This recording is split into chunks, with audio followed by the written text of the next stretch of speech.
कल्याण शहरात सध्या घरफोड्या, चोऱ्या आणि सोसायट्यांमधून लूटमारीच्या प्रकारात वाढ झाली आहे। हे लक्षात घेऊन काँग्रेस मानवाधिकार विभागाचे Leo मॅकनरा V Mahatma Phule police ठाण्याचे अधिकारी यांनी माध्यमिक शाळेत जनजागृती शिबिराचे आयोजन केले।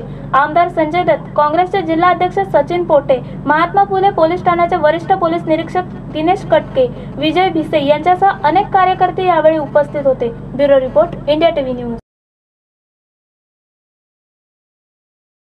समाजामध्ये जी गुन्हेगारी वृत्ती बळावत चालली आहे याला कुठेतरी आळा घालण्यासाठी आपण सर्वांनी जागरूक झालं पाहिजे। आज आपण बघतो पोलिसांची संख्या कमी आहे, दिवस रात्र ते कधी सुट्टी न घेता आपल्यासाठी काम करत असतात। आपण जे रात्री शांतपणे झोपतो ते केवळ आपले पोलीस दिवस रात्र जागे राहतात म्हणून समाजामध्ये जागरूकता निर्माण होईल आणि त्या माध्यमातून लोकांची सुरक्षा देखील वाढत लागेल।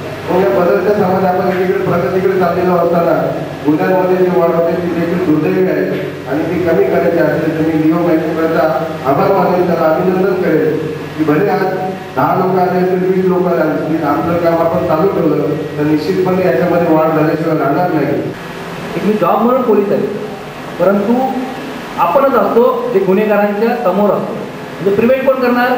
आपण करणार आणि तक्रार कोण दाखल करणार? पोलीस दाखल करणार। तर आपण जर काय चौकस बुद्धीने राहिलो की बाबा ही घटना होऊ नये। लिओ मॅकनरा, कल्याण शहर जिल्हा काँग्रेस मानवाधिकार विभागाचा जिल्हा कार्याध्यक्ष। मी एक सुरक्षा अभियान मार्गदर्शन शिबिर कार्यक्रम ठेवला होता।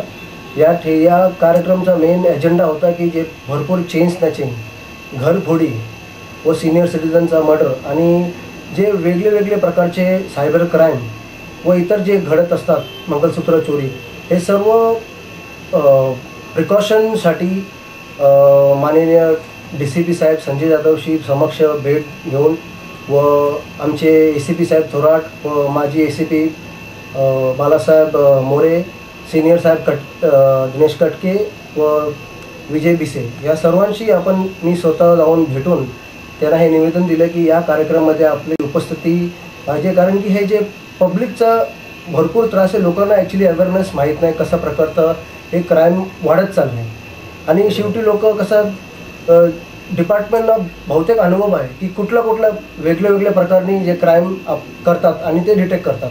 मग हे यांच्याकडनं आपण टाईम घेऊन हे डिपार्टमेंटचे लोक त्यांनी आम्हाला आश्वासन आणि त्यांनी आम्हाला पूर्ण सहकार्य केलं आणि हे बोलले की आम्ही पण तुमच्या कार्यक्रमामध्ये येणार आणि सर्व लोकांना आम्ही मदत करणार।